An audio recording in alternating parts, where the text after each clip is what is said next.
And welcome back to Business Break. Today we're joined here by Dr. Rick Coker from Dr. Rick Coker's Smile Studio. So Dr. Coker, for our viewers who aren't aware, tell us a little bit more about who you are and what you do for East Texas. Do mostly cosmetic dentistry. That's kind of where I've made my name, I guess. But the last 10 years I've gotten really interested in facial pain and TMJ, headaches, trigeminal neuralgia, things like that that are related to how people's teeth come together. So that's been a real fun thing for me to do. Absolutely. You mentioned developing an interest recently in facial pain specifically. Can you talk a little bit about what that is and the possible causes behind it? Sure. Well, from a dentist standpoint, a lot of people are probably saying, what does a dentist have to do with, headaches? And a lot of the things that we see, people that have problems because they're clenching their teeth. And today, people are stressed, and college students, mothers that are trying to balance everything, they're taking their stress out. Sometimes they stress their teeth, they clench their teeth, and if the teeth aren't fitting together properly, it can cause toothaches, it can cause breaking teeth, but it also can cause TMJ or muscle pain, because the muscle that closes the jaw is this temporalis muscle. It goes all the way up the side of the head, it comes to the forehead. So sometimes people come and say, "Boy, it hurts right here," and you go, well, it's probably that same muscle. So we have to look at that and see what's causing their pain. Yeah, that makes a lot of sense. As a mom of a toddler who does clench her teeth and gets that exact same pain, I completely understand what you're talking about. So as a dentist then, what led to your developing interest in this? Well, first off, this is constant. All the dentists I know that have gotten really interested in this, they have a wife that has migraine problem, or so they go, I got to go to sleep with this woman, I got to wake up with her, I got to solve this problem. And so it's amazing, but that's really when you're working with people's teeth, how they fit, how comfortable they are, how long it lasts, all those things are related to how the teeth meet, because it is a mechanical system. So you just have to take those into account when you're working with them. So that's kind of where the pain aspect comes in, is when the muscle pain. Mm-hmm. Yeah, it makes a lot of sense. So how could someone's bite then cause pain in their face?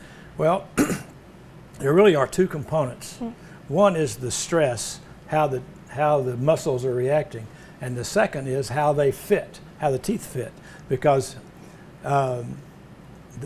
when the teeth don't fit, then there's much more grinding, clenching going on. So that's when people break crowns, when they break their teeth, things like that, because that tooth is in the way. And it's just like a set of gears. If things don't fit together, something's going to happen, something bad's going to happen. So that's what we see. And that's why we try to analyze what's going on. Yeah, absolutely. I mean, originally when you hear things like headaches or ear aches, sometimes people don't necessarily automatically think, oh, I might need to go call my dentist. So why would a dentist then treat these conditions? Well, if you think about it, if you put your finger right there in your ear and open and close, you'll feel that the condyle, the part of the lower jaw, is right there. And if some force is forcing that back, it can cause ear problems, earaches, Meniere's, where the ringing in your ears, you have nausea, things like that can be caused by the same sort of thing. So, it's the old hip bone connected to the jawbone, everything's connected, and if you're putting pressure there, it can cause problems. You are preaching to the choir here, because when I get stressed, I actually have like a tendency to massage this muscle right here in my jaw. So you're answering all sorts of personal questions. That's the temporalis muscle. Yeah. Absolutely. Now, it also sometimes can relate to muscle spasms, to head and neck pain as well, for me as well as many others. Can you kind of connect those dots there as well? Sure. Well, you know how when a bird drinks water, it dips its head back, and well, when humans swallow, we don't have that reflex. We're able to keep our heads up. But there's muscles. Every time you clench your teeth, the muscles in your neck and top of your shoulders tighten up. And so if somebody's doing it excessively, then they'll have neck aches, neck pain. And a lot of times after we treat somebody, the first thing they tell me is, oh my gosh, my neck feels so much better, when I didn't even work with their neck. So it's related. Everything is related. It sounds like quite the domino effect then. Yeah. So at what point should a patient then consider coming to see you for treatments of these conditions? What we see, well, a lot of times we see people that have gone to neurologists, ear, nose, and throat, you know, and even facial pain clinics in Dallas, and they just haven't had any results. So if they've tried everything and they haven't had results, you know, it's an option. Now, I'm not taking the place of a neurologist, I'm not taking the place of an ENT, but it's one of those things that needs to be considered when you know, trying to diagnose what the problem is. And like I said, we see a lot of cases where the treatment hadn't worked, whatever they've done. And so it's kind of like, well, let's try this. It's what we do is very non-invasive, it's holistic, it's not major, it's not surgical. You know, if somebody has trigeminal neuralgia, for instance, either they're on a heavy medication dose with the antispasmodic, which has some real side effects and they can't get off of easily, or sometimes the surgeon says, well, we're going to have to go in there and operate, which is essentially brain surgery. Well, that's a big deal. You know, if you can avoid that, you'd probably like to avoid it. Oh yeah, I don't think anybody hears brain surgery and thinks no biggie. No. So you mentioned a little earlier on about the medical model. Can you talk a little bit about what that is and what patients experience within it? Well, it's different, you know, because we see people that they've been to the chiropractor, they've been to the holistic healer, they've been to, you know, the neurologist and the psychologist and everything. So everything kind of adds into it. So when somebody asks me a question, I've got this problem, you kind of go, well, I have to do a diagnosis. I can't just tell you what the solution is. You know, general rules are, you know, obviously just be aware of what you're doing. Be aware of your clenching. Make sure you're, a lot of people don't eat enough magnesium, and that's important for muscle health. So sometimes we supplement with magnesium, but the main thing is just get a good diagnosis. And, you know, if the diagnosis leads to treatment that's not working, well, then maybe that wasn't a good diagnosis, you know, because terms like migraine and trigeminal neuralgia essentially are what we call junk terms. That means pain here, or, you know, unexplained pain. There's not a specific, you can't do a blood test and say, oh, that's exactly what they have. See, does that make sense? Oh yeah, absolutely makes sense. It sounds like you are getting more to the specifics of someone's generalized symptoms. And there are some people that we test and we you know, put on the T-scan, and we say, this is not your problem. This is not what we're dealing with. So you decide not to treat, sometimes based on what you find out in your diagnosis. Yeah, I mean, answers one way or another, but you got to get in the chair to get either one. Right. So take us a little bit through what a treatment would look like at your office specifically. Well, let me show you the first. This is just a screen of what we call a T-scan or TEC scan. This is a computerized bite analysis, and this is just one screen. When we do this, we have, you know, we have an unlimited number, because a lot of times we actually do a movie. We see which tooth hits first, which tooth hits, you know, the longest, and each one of these tells you how many percentage of the whole bite each one is. Now, this patient with all this force on their right side, they're probably having a right side headache or jaw problem because it's too much force on one side. And wouldn't surprise me to see a broken tooth over here, because you know, it's 22%, 18%. So those sorts of things you can't tell.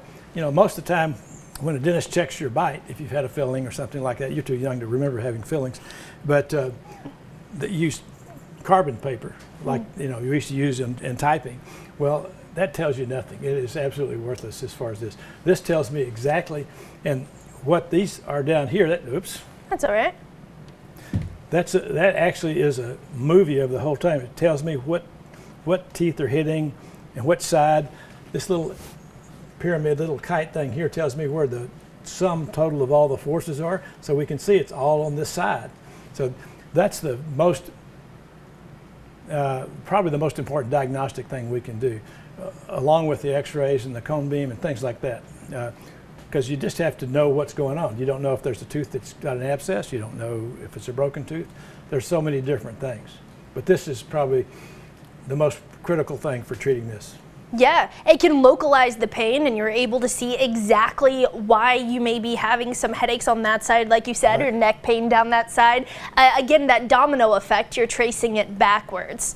And one of the things that I don't have on this, but we can combine with this, is called an EMG. It actually measures the muscles, the muscle force, so we can tell when one tooth hits soon what the muscles are doing, the temporalis or the masseter muscles do. So it's like, okay, that just is that's open and shut case, because that's what's causing those muscles to fire too soon.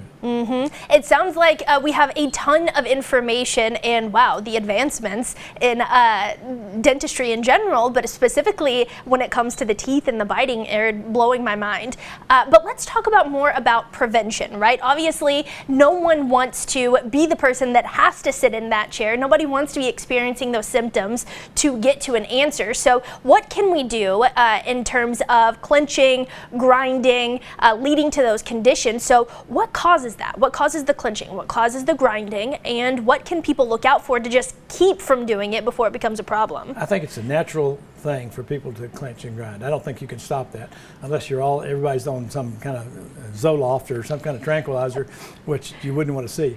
Maybe in Colorado they don't have this problem because everybody's on marijuana. But it's a natural reaction to stress. Everybody has stress.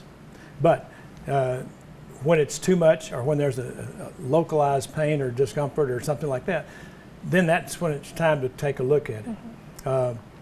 So I don't know of any preventive thing. If you have orthodontics, then the orthodontist needs to check to make sure the bite's right.